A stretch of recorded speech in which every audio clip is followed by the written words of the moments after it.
అక్షయ్ అవని వాళ్ళ ఇంటికి పరిగెట్టుకుంటూ వస్తూ ఉంటాడు. అది చూడగానే అక్కడ ఉన్న అవని వాళ్ళ నాన్న అయితే ఒక్కసారిగా షాక్ అయిపోతూ ఉంటారు. ఇంతలో అక్కడ ఉన్న అక్షయ్ మాత్రం "ఆరాధ్య, ఆరాధ్య" అని చెప్పేసైతే చాలా గట్టిగా అరుస్తూ ఉంటాడు. ఆ మాటలు వినగానే అక్కడ ఉన్న వాళ్ళ నాన్న మాత్రం "ఏంట్రా పిచ్చి పిచ్చి వేషాలు వేస్తున్నావా ఏంటా? ఆరాధ్యను తీసుకొని వెళ్ళింది నువ్వే కదా! మళ్ళీ ఇప్పుడు ఆరాధ్య, ఆరాధ్య అని ఇంటికి వచ్చి ఎందుకు ఇంత గట్టిగా అరుస్తున్నావు?" అని చెప్పేసైతే అడుగుతూ ఉంటాడు. ఆ మాటలు వినగానే అక్కడ ఉన్న అక్షయ్ మాత్రం "లేదు నాన్న, నేను ఐస్ క్రీమ్ కోసమని వెళ్ళి వచ్చేలోప కారులో ఆరాధ్య కనిపించలేదు. ఎక్కడికి వెళ్ళిందా అని చెప్పి ఇక్కడికే వచ్చి ఉంటుందని ఇక్కడికి వచ్చాను.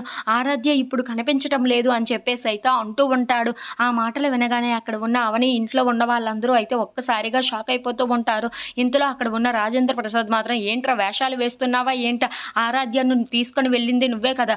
ఇప్పుడు ఆరాధ్య లేదు అని అంటే మేము ఎలా నమ్ముతామనుకుంటున్నావు? మర్యాదగా చెప్పు, ఆరాధ్య ఎక్కడ ఉందో, నువ్వు ఎక్కడ దాచిపెట్టావో? ఇప్పుడు అవనికి కనిపించకుండా అవని దగ్గర నుండి లాక్కొని వెళ్ళిపోయావు కదా! అలాంటిది అవని దగ్గర నుండి ఎలా తీసుకొని వెళ్ళిపోయావో అలాగే మర్యాదగా తీసుకొని రా" అని చెప్పేసైతే అంటూ ఉంటాడు. ఆ మాటలు వినగానే అక్కడ ఉన్న అక్షయ్ మాత్రం "నేను చెప్తుంది నిజం నాన్న.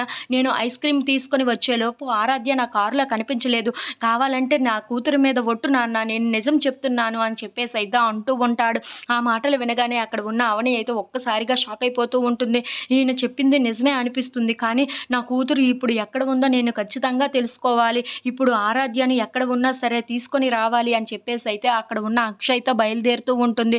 ఇంతలో అక్కడ ఉన్న అక్షయ్, అవని వాళ్ళు ఆరాధ్య కోసం వెతుకుతూ ఉంటారు. తను ఎక్కడ మీకు మిస్ అయిందో అక్కడికి పదండి అని చెప్పేసైతే అవని అంటూ ఉంటుంది. ఆ మాటలు వినగానే అక్కడ ఉన్న అక్షయ్ అయితే సరే అని చెప్పి తను ఎక్కడ మిస్ అయిందో అక్కడికే తీసుకొని వచ్చి అక్కడ ఉన్న వాళ్ళందరినీ పాప ఫోటో చూపించి మరీ అడుగుతూ ఉంటారు. ఆ మాటలు వినగానే అక్కడ ఉన్న వాళ్ళందరూ అయితే ఏమో తెలియదు అని చెప్పేసైతే సమాధానం చెప్తూ ఉంటారు. ఆ మాటలు వినగానే అక్కడ ఉన్న అవని, అక్షయ్ వాళ్ళు ఆరాధ్య కోసం చాలా బాధపడుతూ ఉంటారు.